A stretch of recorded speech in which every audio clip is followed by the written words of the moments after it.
का पानी बंद होने के बाद हाहाकार मचा हुआ है। खेती के लिए तो छोड़िए, इस गर्मी में पीने के लिए भी पानी नहीं मिल रहा। पाकिस्तान की संसद में सीनेटर जल्द से जल्द समझौता करने की दुआई दे रहे हैं। दूसरी तरफ बिलावल भुट्टो है, जो पहले तो कह रहा था कि सिंधु में हो या सिंधु में या तो पानी बहेगा या खून बहेगा। जब पाकिस्तान में दोनों बहना बंद हो गए तो अब न्यूक्लियर बम की नई धमकी लेकर आया। अमेरिका में एक कार्यक्रम में बिलावल भुट्टो ने कहा कि पहले जल युद्ध का एक सिद्धांत हुआ करता था, लेकिन भारत पाकिस्तान की जल आपूर्ति बंद करके पहले परमाणु जल युद्ध की नींव रख रहा है। यानी ये भाई फिर परमाणु युद्ध की बात कर रहा है। बिलावल भुट्टो की गीदड़ भभकी में उनका डर भी साफ दिखाई देता है। आप देखिए कि शहबाज सरकार ऑपरेशन सिंदूर के बाद इतनी डरी हुई है कि सेना के बजट को बढ़ाने पर फोकस कर रही और इसके लिए सभी जरूरी सेक्टर के बजट को घटा रही। पाकिस्तान ने अपना रक्षा बजट तो 18% बढ़ा दिया, लेकिन पाक सरकार 118 योजनाओं को रद्द करने की योजना बना रही। इन योजनाओं को बंद करने से 10 अरब पाकिस्तानी रुपए बचेंगे।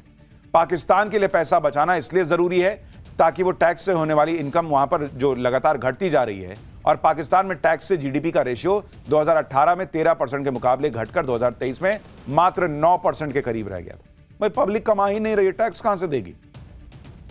पाकिस्तान कंगाली के इस कगार तक पहुंच चुका है कि अब तो पाकिस्तान ने पीओके के बजट में भी कटौती कर दी। पीओके के बजट में 16% की कटौती की गई। अब पीओके का बजट 75 अरब से घटकर 63 अरब पाकिस्तानी रुपए रह गया है। बजट में कटौती से सबसे ज्यादा असर पीओके में पानी, बिजली और सड़क की योजनाओं पर पड़ेगा। शायद शहबाज शरीफ मानते हैं और जानते हैं कि पीओके जल्द भारत में मिल जाएगा, इसलिए सोच रहे वहां विकास क्या करना, फिर उधर मोदी जी कर ही लेंगे। एक तरफ पीओके है, दूसरी तरफ बलूचिस्तान। पाकिस्तान ने अपने पैर पर ऐसी कुल्हाड़ी मारी है कि पीओके के बाद अब बलूचिस्तान भी पाकिस्तान के हाथ से छूटता दिख रहा है। बलूचिस्तान में एक बार फिर बड़ा हमला हुआ है। आईडी धमाके में सेना की गाड़ी को निशाना बनाया गया था। बताया जा रहा है कि विस्फोट में पाकिस्तानी सेना के 10 जवानों की मौत हो गई है। इस हमले की जिम्मेदारी अभी किसी ने ली नहीं है, लेकिन इसके पीछे बलूच लिबरेशन आर्मी का हाथ माना जा रहा है। तो एक तरफ पाकिस्तान अपने बचे खुचे दिन गिन रहा है, दूसरी तरफ नरेंद्र मोदी की लीडरशिप में भारत धूम मचा रहा है, और एक तरफ ट्रंप जैसे उन लोगों का हाल भी देख लीजिए जो दुनिया के फूफा बने घूम रहे थे, लेकिन उनके घर में ही ऐसी आग लग गई है कि लोग कह रहे हैं कि अब नरेंद्र मोदी ही इस आग को बुझा पाएंगे क्या। और इसी से जुड़ा हमारा अगला चैप्टर। एलन मस्क और ट्रंप के बीच महायुद्ध हो गया है। अब पीएम मोदी सीज फायर कराएंगे क्या ट्रंप का। डोनाल्ड ट्रंप को एलन मस्क ने जो जख्म दिए उस पर मोदी के नए भारत ने कैसे नमक रगड़ दिया है और छिड़क दिया है, आज ये भी दिखाऊंगा। अमेरिका में ट्रंप के खिलाफ सबसे बड़ी बगावत, क्या ट्रंप की कुर्सी भी जाएगी क्या, अब इसका चैप्टर खोल रहा हूं। इस वक्त अमेरिका में डोनाल्ड ट्रंप को लेकर जबरदस्त बवाल मचा हुआ है। कभी ट्रंप के बेस्ट बडी रहे एलन मस्क ने बगावत कर दी। एलन मस्क ने डोनाल्ड ट्रंप का कच्चा चिट्ठा खोलना शुरू कर दिया है। इससे ट्रंप सख्ते में आ गए हैं, क्योंकि अगर ट्रंप के राज खुल गए तो अमेरिका में उनकी कुर्सी भी जा सकती है। ट्रंप और मस्क के बीच जिस तरह से महायुद्ध टाइप मामला चल रहा है, उसमें कुछ लोग अब मजे ले रहे हैं। कह रहे हैं कि ट्रंप बड़ा कहते थे कि मैंने पाकिस्तान और भारत के बीच सीज फायर करवा दिया है। अब लोग पूछ रहे हैं कि ट्रंप और मस्क के बीच जो युद्ध चल रहा है, नरेंद्र मोदी इससे सीज फायर करवाएं क्या। लोग ट्रंप का मजाक बना रहे हैं। ट्रंप आए दिन कहते रहते थे कि भारत पाकिस्तान का युद्ध रुकवा दिया, सीज फायर उन्होंने करवाया है, लेकिन ट्रंप क्या किसी का युद्ध रुकवाएंगे। उनसे अपना घर नहीं संभल रहा भाई, वो अपनी कुर्सी ही बचा ले, बहुत बड़ी बात होगी, क्योंकि एलन मस्क ने उनकी कुर्सी के खिलाफ बगावत कर दी है, जंग छेड़ दी है। एलन मस्क तो खुलेआम कह रहे हैं कि वो ना होते तो डोनाल्ड ट्रंप चुनाव हार जाते, और यह बात दुनिया भी मानती है कि मस्क ने ट्रंप को अमेरिकी राष्ट्रपति बनवाने में कितनी मदद की थी। लेकिन अब यही एलन मस्क डोनाल्ड ट्रंप को फूटी आंख भी देखना नहीं चाहते। ट्रंप और मस्क के बीच खुलेआम इतनी भयंकर लड़ाई चल रही है कि एलन मस्क ने इस बात का सपोर्ट कर दिया कि डोनाल्ड ट्रंप पर महाभियोग चलाकर उन्हें अमेरिकी राष्ट्रपति की कुर्सी से हटा देना चाहिए, और डोनाल्ड ट्रंप की जगह पर अमेरिका के उपराष्ट्रपति जेडी वेंस को नया राष्ट्रपति बना देना चाहिए। सोचिए क्या हालत हो गई है दोनों के बीच। डोनाल्ड ट्रंप का नाम सुनते ही आजकल एलन मस्क का खून खौलने लगता है। जो डोनाल्ड ट्रंप दुनिया भर को धमकाते रहते हैं, उन्हें अब शेर का सवा शेर मिल गया है। मस्क ने तो उल्टे ट्रंप को धमका दिया कि वो ट्रंप का कच्चा चिट्ठा खोल देंगे। एलन मस्क ने इसकी शुरुआत भी कर दी है। एलन मस्क ने डोनाल्ड ट्रंप की जवानी के दिनों के विवादित वीडियो डालने शुरू कर दिए हैं ट्विटर पर। यह डोनाल्ड ट्रंप का 1992 का वीडियो है, और यह वीडियो जिस पार्टी का है वो पार्टी अमेरिका के एक बहुत ही बदनाम इंसान जेफरी एप्स्टीन ने दी थी। जेफरी एप्स्टीन अमेरिका के सबसे बड़े सेक्स कांड का गुनहगार था, जिसमें सैकड़ों नाबालिग लड़कियों को शिकार बनाया गया था। जेफरी एप्स्टीन के पास बेशुमार दौलत थी, उसका अपना प्राइवेट आइलैंड था। इस आइलैंड में वो नाबालिग लड़कियों का यौन शोषण करता था और करवाता था। अमेरिका में इस कांड के खुलासे के बाद जेफरी एप्स्टीन को 2019 में अरेस्ट किया गया था और 2019 में ही जेफरी एप्स्टीन ने जेल में आत्महत्या कर ली थी। जेफरी एप्स्टीन के अमेरिका और दुनिया भर में बड़े बड़े लोग दोस्त थे जो जेफरी एप्स्टीन के प्राइवेट आइलैंड में पार्टी करने जाते थे, जहां नाबालिग लड़कियों को जेफरी एप्स्टीन लाता था। जेफरी एप्स्टीन के इस कांड का जब खुलासा हुआ तो उसके दोस्तों में अमेरिका के पूर्व राष्ट्रपति बिल क्लिंटन से लेकर माइकल जैक्सन और दूसरे बड़े लोगों के नाम सामने आए। डोनाल्ड ट्रंप की भी जेफरी एप्स्टीन से दोस्ती थी और अब एलन मस्क का दावा है कि एप्स्टीन फाइल्स में ट्रंप का भी नाम था, इसलिए एप्स्टीन फाइल्स को सार्वजनिक नहीं किया गया। जिस दिन यह फाइल सार्वजनिक हो जाएगी उस दिन डोनाल्ड ट्रंप का कच्चा चिट्ठा खुल जाएगा। यानी एलन मस्क इशारा कर रहे हैं कि डोनाल्ड ट्रंप भी, वो एप्स्टीन वाला जो कांड था नाबालिग लड़कियों वाला, उसमें डोनाल्ड ट्रंप का भी नाम है भाई।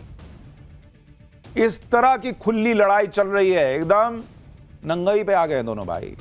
ट्रंप का कच्चा चिट्ठा खोलने की धमकी देकर एलन मस्क ने साफ कर दिया है कि अगर वो ट्रंप को चुनाव जितवा सकते हैं तो ट्रंप की कुर्सी भी छीन सकते हैं।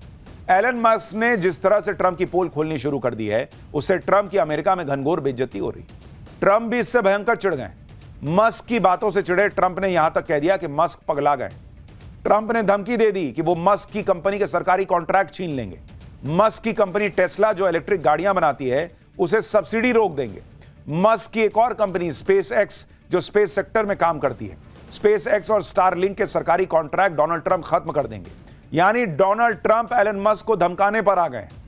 एलन मस्क और डोनाल्ड ट्रंप अचानक क्यों इस तरह से लड़ने लगे ये बहुत लोगों को समझ में नहीं आ रहा है, क्योंकि उन्होंने तो एलन मस्क और डोनाल्ड ट्रंप की जबरदस्त दोस्ती देखी थी कुछ दिन पहले तक। डोनाल्ड ट्रंप को चुनाव जितवाने में एलन मस्क ने दिन रात एक कर दिया था।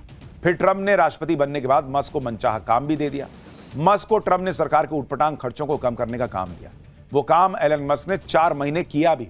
फिर अचानक एलन मस्क ने ट्रंप की टीम से विदाई ले ली। तब तक दोनों के बीच कुछ नहीं हुआ था, लेकिन जब मस्क ने देखा कि उन्होंने जो काम सरकारी खर्च को कम करने के लिए किया है उस सारे काम पर डोनाल्ड ट्रंप ने एक बिल लाकर पानी फेर दिया, उसी पर ट्रंप और मस्क की लड़ाई शुरू हो गई। क्योंकि मस्क का मानना है कि डोनाल्ड ट्रंप खर्च बढ़ाने वाला जो बिल अमेरिका में ला रहे हैं उससे तो अमेरिका दिवालिया हो जाएगा। ट्रंप जिस तरह से टैरिफ लगाने की बात कर रहे हैं उससे अमेरिका में मंदी आ सकती है। डोनाल्ड ट्रंप और एलन मस्क की इस भयंकर लड़ाई के बीच अब नरेंद्र मोदी आ गए, क्योंकि आज ही भारत ने मस्क की कंपनी स्टारलिंक को भारत में लाइसेंस देने का फैसला कर दिया। स्टारलिंक को भारत के दूरसंचार मंत्रालय से जरूरी लाइसेंस मिल गया है। भारत में लाइसेंस मिलना स्टारलिंक के लिए एक बहुत बड़ी उपलब्धि है, क्योंकि भारत में इंटरनेट यूजर बेस दुनिया में सबसे ज्यादा है। एलन मस्क के स्टारलिंक को भारत का बहुत बड़ा इंटरनेट मार्केट मिल गया है। लाइसेंस मिलने के बाद स्टारलिंक को स्पेक्ट्रम की अलॉटमेंट होगी और फिर स्टारलिंक अपनी इंटरनेट सर्विस भारत में शुरू कर सकेगा। स्टारलिंक को लाइसेंस देकर, और वो भी ऐसे समय जब एलन मस्क डोनाल्ड ट्रंप को जख्म दे रहे हैं, नरेंद्र मोदी सरकार ने ट्रंप के जख्मों पर नमक छिड़क दिया है। स्टारलिंक को लाइसेंस देकर पीएम मोदी ने न सिर्फ डोनाल्ड ट्रंप के जख्मों पर नमक छिड़का बल्कि ट्रंप को कड़ा मैसेज भी दे दिया है, क्योंकि ट्रंप अमेरिका की कंपनियों को धमकी पर धमकी देते रह गए कि भारत में निवेश मत करो वरना टैरिफ लगा दूंगा। एप्पल को भारत में आईफोन बनाने पर ट्रंप ने धमकी दी थी कि अमेरिका में आईफोन बनाओ, लेकिन एप्पल ने ट्रंप की बात नहीं मानी। अब एलन मस्क और ट्रंप की लड़ाई के बीच मस्क की कंपनी स्टारलिंक को लाइसेंस देकर नरेंद्र मोदी ने डोनाल्ड ट्रंप को एक और बड़ा झटका दे दिया। भाई ये लाइसेंस 4 दिन बाद मिल सकता था, हफ्ते भर, महीने भर बाद मिल सकता था। आज ही जब कुत्ते बिल्ली की तरह एलन मस्क और डोनाल्ड ट्रंप लड़ रहे हैं, आज ही ये लाइसेंस की खबर आना, भाई इसका बड़ा मैसेज है। ये है नरेंद्र मोदी का नया भारत। और ट्रंप को बता दिए कि भाई तुम जो कर रहे हो ना वो हम सब देख रहे हैं, और भारत इसी तरीके से ठोकता है। एलन मस्क सालों से चाह रहे थे कि उनकी कंपनियां भारत में आकर काम करें, लेकिन ऐसा हो नहीं पा रहा। अब इसे संयोग कहिए या जबरदस्त टाइमिंग कि एलन मस्क को उसी समय भारत में लाइसेंस मिल गया जब ट्रंप से उनका विवाद हो रहा है। ट्रंप और मस्क की लड़ाई को 24 घंटे भी नहीं हुए कि नरेंद्र मोदी ने अपना दांव खेल दिया है, और इसलिए यह कहा जा रहा है कि एलन मस्क अब भारत आएंगे।